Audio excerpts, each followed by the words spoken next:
Kasi pangalan na to. Wala ko palo. Wala ka kabalo? Ano man? Ingon kayo mo tong amigo. Ingon kayo mo tong amigo, imong classmate. Nya wala ka kabalo sa pangalan. Ay, mag-ingon na day. Siguro siya classmate. Classmate to niya. Classmate to ni mo? Parehas mo kuan school or sa pikas siyang school? Sa pikas siya sa school. Kauta? Punita na kuya oh, isagol diri. Dili, basa mo Kaya kaya tumayo Yung isa. bago. Bago. Ito pa tarik ka. ka. Kawat ka. Sa pagkat, sa pagkat. Sila doon na side ako dito na side kami dalawa ni Iman. Ako dito sa Iman dyan. Ano man siya ni Agidria? Ha? Ano man siya ni Agidria? Hore, bawal mo agi diri. Agi anan man eh, syempre mo agi siya diri. Ha? Masina. Ano na? Masina. Nansa mo na? Nansa Ji? Nansa? Sina. Di man na sanina oy. Ha? Dili man na sanina. Dala lang ka ha, mag-work si mama ha. Dili samok mama ha. Nabot na siya sa diri. Ha? Bubalik din na siya sa diri. Sige lagod eh. Muagi man ginagid siya dili ka ato mo dito kay Lante Jano ka. Dula mo dito Lante Jano. Dili. Na sila bibi nga gamay dito la ka. Mama dana ni saya haba. Ang kinsa? Akong classmate. Sige daw magunsa. Gana itudloan sige daw. Ana. Sige. Kamot daw. Kamot. Kamot gani.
Guys, magandang hapon. Ayan.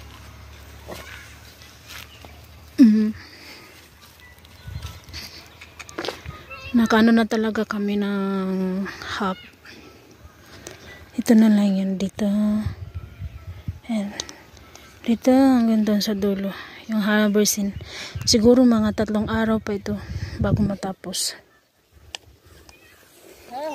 Kasi yung dito 2 araw ata ito eh. Sinimulan. Ay hindi. Kahapon pala. Oo, di tama. Kahapon at ngayon. 2 araw. Yung dito lang 2 araw to. So dito mga 3 araw to. Tindin hula po po ni. Sakin bala sakin sa. Bholi katam na. Parsi sakela. Hala. Parsi na sakke. 2 3 din 4 din isti yun eh.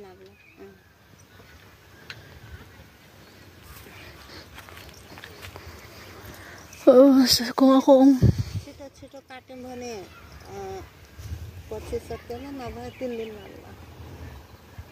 अगी ना काटम तो खूब छिटो त्यस्तो काट्नु हो भने आज तो स्कूल से ही ना बच्चा ते बारा छिटो बोले तो पेरे स्कूल सा पेरे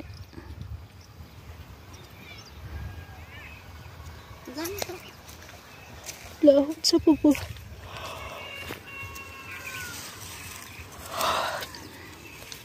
yung kapatid ng aking biyanan na lalaki. So, tinignan namin kung ilang araw matapos ito.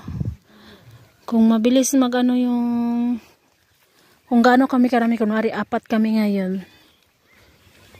Oh. Huminto lang ako sa pag-ano kanina dahil pagpalitan kami ba. Kung sino yung maunang kakain, yun yung hinto. Tapos pagbabalik na siya pagkatapos yung kumain, papalit naman yun ako. Paras kanina, yung dalawang biyanan ko yung naunang kumain. Tapos ako yung pumalit. Tapos late na akong bumalik kasi binanlawan ko muna yung aking nilabhan. Lalo na yung uniform ng mga bata, nilabhan ko kasi pinaikot ko yung washing, iniwanan ko. Tapos pag namatay, wala na yung washing, pinatitignan ko kay Ayman. Tapos si Ayman yung taga tuyok ulit. Tapos pagbalik ko, saka ko binanlawan. Pero yung mga medyas is inano ko, marami din yung medyas. May mano-mano ko yung brasan kay hugaw jud siya.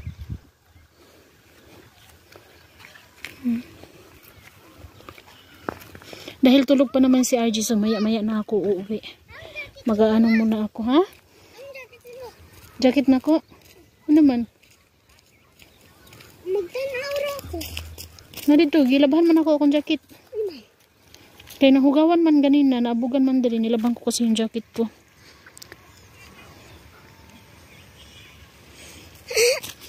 Mahiwaga kong jacket na pula. Ayan.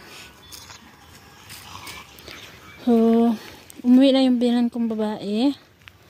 Tsaka yung kapatid ng biyanan kong lalaki, umuwi na din. So, biyanan ko ng lalaki, umuwi na din.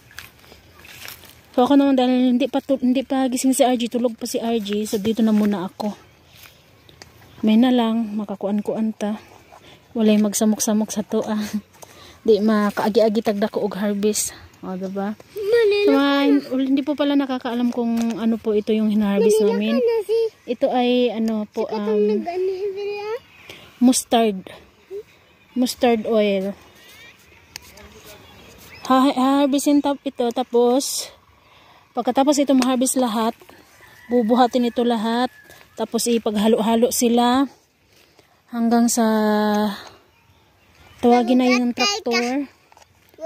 Tawagin na yung traktor para ipatraktor, at yung laman neto, yung mga ganito kaliit, ayan, tignan nyo. Ayan, nangalaglag. Kasi kung sobrang ano na siya, talaga yung sobrang tuyo-tuyo na talaga siya. Tignan nyo. Kung yung ganito na sobrang tuyong-tuyo na talaga siya, kunting ano mo lang sa kanya, paghila mo nito sa mga puno, yung ganyan kasi yan eh. Paghila mo ng ganyan, mauyog man dyan eh, syempre kasi sa baba kasi yun hilay eh. Syempre aalog yung sa taas, kaya ganyan oh. Kaya dito tignan nyo, ang daming nangalaglag no. Tapos ito, pag mapatraktor na to, ipapagiling, ipatraktor to, tapos masiseparate yung mga ganito niya, tsaka yung laman niya. So, hindi talaga may iwasan sa mga buto-buto nito is may mahalo na mga ganito. Kaya pagkatapos itong ipatraktor, kailangan pa talagang iano ng nigo. Kailangan pa talagang pilian. Pagkatapos, ibibilad hanggang sa matuyong tuyo siya bago mo siya dalhin sa sa pagilingan lang din ng bigas. Kasi nandun na yun lahat eh. Pagilingan ng bigas, pagilingan ng mantika. Doon. Isa lang yun. Kaya ayan. So mag-ano-ano muna ako guys, no? Hanggang dito na lang muna po. Mamaya po ulit. Bye-bye po everyone. God bless us all. Thank you so much. Pasensya na po kayo kung hindi muna ako naka-upload dahil ito yung pinagkakabisihan natin. So, hanggang dito na lang muna guys. Bye-bye po everyone. Thank you so much. Bye-bye guys. Thank you for watching po. Bye-bye. God bless us all.